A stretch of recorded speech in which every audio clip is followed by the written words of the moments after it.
वारीचा घेतला पावलांनी आम्हा वाळवंटी तुझी सावली गळा भेट घेण्या भीमेची निघाली तुझ्या नाम घोषात इंद्रायणी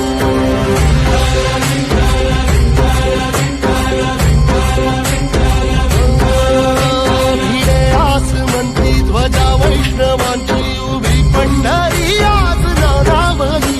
तुझे नाव ओठी तुझे रूप धानी जीवाला तुझी आस गा लागली जरी बाप साऱ्या जगाचा परी